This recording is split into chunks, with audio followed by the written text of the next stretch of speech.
ದೊಡ್ಡ ಮಟ್ಟದ ಒಂದು ಮಳೆ ಏನು ಪ್ರಾರಂಭ ಆಗಿದೆ.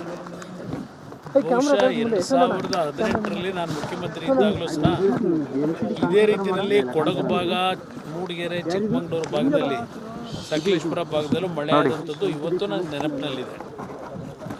ಬಹುಶಃ 2018 ನಂತರ ಈ ರೀತಿಯ ಒಂದು ಮಳೆ ಪ್ರಾರಂಭ ಆಗಿರತಕ್ಕಂಥದ್ದು ಈ ವರ್ಷ ಆಗಿದೆ. ಒಂದು ಕಡೆ ನಮಗೆ ಜಲಾಶಯಗಳು ತುಂಬಿದ್ದು ಸ್ವಲ್ಪ ನಮಗೆ ತಮಿಳುನಾಡು, ಕರ್ನಾಟಕದ ಏನು ಪ್ರತಿನಿತ್ಯದ ನಮ್ಮ ಸಂಘರ್ಷ ಇದೆಯಲ್ಲ, ಸಂಘರ್ಷಕ್ಕೆ ಒಂದು ವರ್ಷ ವಿರಾಮ ಇವತ್ತು ಜಲಾಶಯಗಳು ತುಂಬ್ತಾ ಇರೋದ್ರಿಂದ ದೊರಕಿದೆ. ಆದರೆ ಇನ್ನೊಂದು ಕಡೆ ಈ ಮಳೆಯ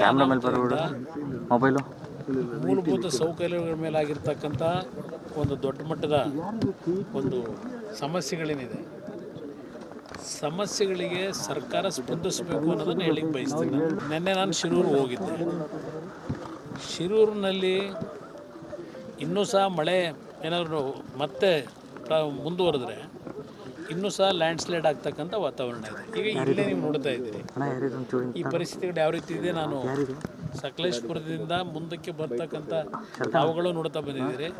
ಉದ್ದಕ್ಕೂ ಇದೇ ಸಮಸ್ಯೆಗಳಿದೆ, ಲ್ಯಾಂಡ್ಸ್ಲೈಡ್ ಆಗ್ತಕ್ಕಂಥದ್ದು. ಇಲ್ಲಿ ನನಗೆ ಇವತ್ತಿನ ಈ ಒಂದು ಪರಿಸ್ಥಿತಿಯನ್ನು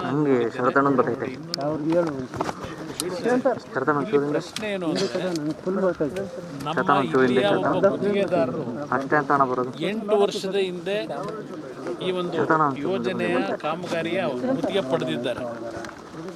8 ವರ್ಷದಿಂದ ನಿಗದಿತ ಅವಧಿಯಲ್ಲಿ ಕೆಲಸ ಮಾಡದೇ ಇರತಕ್ಕಂಥದ್ದು ಒಂದು ಭಾಗ ಸಾರ್ವಜನಿಕರಿಗೆ ತೊಂದರೆ ಆಗಿರ್ತಕ್ಕಂಥದ್ದು, ಇಲ್ಲ ಛತ್ರಿ ಬೇಡ ತೆಗಿರೋಣ, ತೊಂದರೆ ಆಗಿರ್ತಕ್ಕಂಥದ್ದು. ಅದರ ಜೊತೆಗೆ ಕಳಪೆ ಕಾಮಗಾರಿ. ಇಲ್ಲಿ ಇಂಥ ಒಂದು ನಮ್ಮ ಪಶ್ಚಿಮ ಘಟ್ಟಗಳಲ್ಲಿ ಕೆಲಸ ನಿರ್ವಹಣೆ ಮಾಡಬೇಕಾದ್ರೆ ನಮ್ಮ ಇಂಜಿನಿಯರ್ಸ್ಗಳು ಸಹ ಸ್ವಲ್ಪ ಅವರ ಒಂದು ಪರಿಣಿತಿಯನ್ನು ಇಲ್ಲಿ ಉಪಯೋಗ ಮಾಡಬೇಕಾಗತ್ತೆ. ಇವೆಲ್ಲ ಹುಡುಗಾಟಿಕೆಗೆ ಮಾಡ್ತಕ್ಕಂಥ ಕೆಲಸಗಳಲ್ಲ. ನಾನು ಏನು ಕಣ್ಣಾರೆ ನೋಡಿದ್ದೇನೆ, ನಾನು ಕೇಂದ್ರದ ನಮ್ಮ ಭೂ ಸಾರಿಗೆ ಸಚಿವರ ಹತ್ರನೂ ಚರ್ಚೆ ಮಾಡ್ತೀನಿ. ಎಲ್ಲ ಇರ್ತಕ್ಕಂಥ ವಿಷಯಗಳ ಮಾಹಿತಿಗಳನ್ನು ಅವ್ರಿಗೆ ಕೊಡ್ತೀನಿ. ಕೊಟ್ಟು ಒಂದು ಸಭೆ ಮಾಡಿ ಅವರನ್ನು ಸಾಧ್ಯವಾದರೆ ಒಂದು ಸ್ಥಳ ಪರಿಶೀಲನೆ ಮಾಡ್ತಕ್ಕಂಥದ್ದಕ್ಕೆ ಮನವಿನೂ ಮಾಡ್ತೀನಿ. ಇದು ಈ ವಿಷಯದಲ್ಲಿ ನಾವು ಸ್ವಲ್ಪ ದೊಡ್ಡ ಮಟ್ಟದ ಒಂದು ವೈಜ್ಞಾನಿಕವಂತ ರೀತಿಯ ಕೆಲಸಗಳಾಗಬೇಕು ನನ್ನ ಅಭಿಪ್ರಾಯದಲ್ಲಿ. ಅದರಿಂದ ಈಗಿನ ಈ ಒಂದು ಸಮಸ್ಯೆಗೆ ಪರಿಹಾರ ನಮ್ಮ ಕೇಂದ್ರ ಸರ್ಕಾರದ ನಮ್ಮ ಗಡ್ಕರಿಯವರ ಪಾತ್ರವೂ ಜಾಸ್ತಿ ಇದೆ. ಅವರು ಸಹ ಅಧಿಕಾರಿಗಳ ಜೊತೆಯಲ್ಲಿ ಚರ್ಚೆ ಮಾಡಿ ಇದನ್ನು ಸೈಂಟಿಫಿಕ್ ವೇನಲ್ಲಿ ಮಾಡ್ತಕ್ಕಂಥದ್ದಕ್ಕೆ ಏನು ಸೂಚನೆ ಕೊಡಬೇಕಾಗಿದೆ. ಅದ್ರ ಬಗ್ಗೆ ಅವ್ರ ಜೊತೆ ಚರ್ಚೆನೂ ಮಾಡ್ತೀನಿ. ಜೊತೆಗೆ ನಾನು ರಾಜ್ಯ ಸರ್ಕಾರ ಕೇಳ್ತಕ್ಕಂಥದ್ದನ್ನು, ಇಂಥ ಒಂದು ಪರಿಸ್ಥಿತಿಗಳಲ್ಲಿ ಸರ್ಕಾರದ ಮಂತ್ರಿಗಳು ಭೇಟಿ ಕೊಡಬೇಕು, ಸ್ಥಳ ಪರಿಶೀಲನೆ ಮಾಡಿ. ಯಾಕೆಂದರೆ ಬಂದ ತಕ್ಷಣ ನಾವು ಬಂದು ಕೆಲಸ ಮಾಡೋದೇನಿಲ್ಲ. ನಾವು ಈ ಭಾಗದ ಜನರಲ್ಲಿ ಒಂದು ಯಾವುದೇ ಒಂದು ಸಮಸ್ಯೆಗಳಾದಾಗ ಅವರಿಗೆ ಮಾನಸಿಕವಾಗಿ ಸ್ಥೈರ್ಯ ತುಂಬತಕ್ಕಂಥದ್ದು ಸರ್ಕಾರಗಳ ಕರ್ತವ್ಯ. ಆ ಹಿನ್ನೆಲೆಯಲ್ಲಿ ನಾನು ನಿನ್ನೆ ಉತ್ತರ ಕನ್ನಡ ಜಿಲ್ಲೆಯಲ್ಲಿ ಪ್ರವಾಸ ಮಾಡಿದ್ದೇನೆ. ಇವತ್ತು ಇಲ್ಲಿ ಬಂದಿದ್ದೇನೆ. ಕೊಡಗುಗೂ ಹೋಗಬೇಕಾಗಿತ್ತು ನಾನು. ಯಾಕೆಂದರೆ ಕೊಡಗಿನಲ್ಲಿ 2018ರಲ್ಲೂ ಸಹ ನನಗೆ ನೆನಪಿದೆ, ಕುಶಾಲನಗರದಲ್ಲಿ ಸಾಯಿ ಬಡಾವಣೆ ಅಂತ ಹೇಳಿ ಒಂದು ಬಡಾವಣೆ ಇದೆ. ಬಹುಶಃ ನೆನ್ನೆ ಯದುವೀರವರು ಭೇಟಿ ಕೊಟ್ಟಿದ್ದಾರೆ. ಅಲ್ಲಿ ಅಲ್ಲಿ 2-3 ಅಡಿ ನೀರು ನಿಂತಿದೆ. ಆರಂಗಿ ಜಲಾಶಯ ತುಂಬಿದ್ದಾಗೇ ಆ ಕುಶಾಲನಗರದ ಕೆಲವು ಲೋಯರ್ ಏರಿಯಾದಲ್ಲಿ ಮಳೆ ಬರ್ತಕ್ಕಂಥದ್ದು ನೀರು ನಿಲ್ಲುತ್ತೆ, ಮನೆಗಳಲ್ಲಿ ನೀರು ನುಗ್ಗುತ್ತೆ. ಕಳೆದ ಬಾರಿ ನಾನು 2018ರಲ್ಲಿ ನನಗೆ ಈಗಲೂ ನೆನಪಲ್ಲಿ ಇಟ್ಕೊಂಡಿದ್ದೇನೆ. ಆ ಏರಿಯಾದಲ್ಲಿ ಬೆಂಗಳೂರಿನ ಕಾರ್ಪೊರೇಷನ್ನ ಕೆಲಸ ಮಾಡ್ತಕ್ಕಂಥ ಸಿಬ್ಬಂದಿಗಳನ್ನು 3-4 ಸಾವಿರ ಜನ ಡೆಪ್ಯೂಟ್ ಮಾಡಿದ್ದೆ.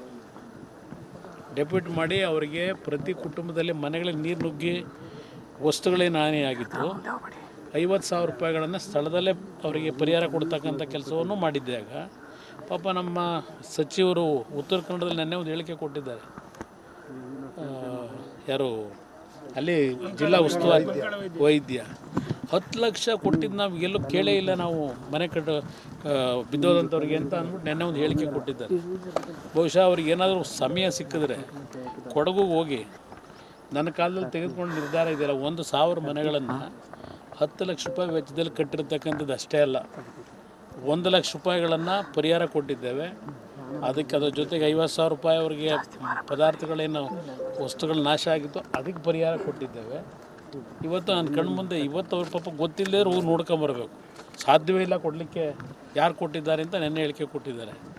ಸದ್ಯ ಇಲ್ಲಿ ನನಗೆ ಇವತ್ತು ಅಶೋಕ್ ಅವರು ನಮ್ಮ ಜೊತೆಲಿದ್ದಾರೆ, ಇಲ್ಲಿ ಇಬ್ಬರು ಒಟ್ಟಿಗೆ ಬಂದಿದ್ದೇವೆ. ಸದ್ಯ ಇಲ್ಲಿ ನಮ್ಮ ಜಿಲ್ಲಾಡಳಿತ ನಮಗೆ ಸ್ವಲ್ಪ ಎಲ್ಲ ಸೂಕ್ಷ್ಮ ನೋಡಲಿಕ್ಕೆ ಸ್ವಲ್ಪ ಸಹಕಾರ ಕೊಟ್ಟಿದ್ದಾರೆ. ನೆನ್ನೆ ನೀವೆಲ್ಲ ಪಾಪ ಮಾಧ್ಯಮದ ಸ್ನೇಹಿತರು ಒಂದು 3-4 ಕಿಲೋಮೀಟ್ರ್ ಹಿಂದೆ ತಡೆಗೋಡೆ ಇಟ್ಟು ಕುಮಾರಸ್ವಾಮಿ ಬಂದಿದ್ದನ್ನು ಯಾವುದೂ ಚಿತ್ರೀಕರಣನೇ ಆಗಬಾರ್ದು ಅಂತ ಹೇಳಿ ಡೈರೆಕ್ಷನ್ ಕೊಟ್ಟು ನೆನ್ನೆ ಅಲ್ಲೊಂದು ಡ್ರಾಮಾ ನಡೀತು. ನಾನು ಯಾರನ್ನೂ ಟೀಕೆ ಮಾಡೋಕ್ಕೆ ಹೋಗಲಿಲ್ಲ. ಅದ್ರ ಒಂದು ಸರ್ಕಾರ ಕೇಳೋದು, ಇವತ್ತು ಕೇಂದ್ರ ಸರ್ಕಾರ ರಾಜ್ಯ ಸರ್ಕಾರಗಳು ಒಂದು ಪರಸ್ಪರ ವಿಶ್ವಾಸದಲ್ಲಿ ಕೆಲಸ ಮಾಡಬೇಕು.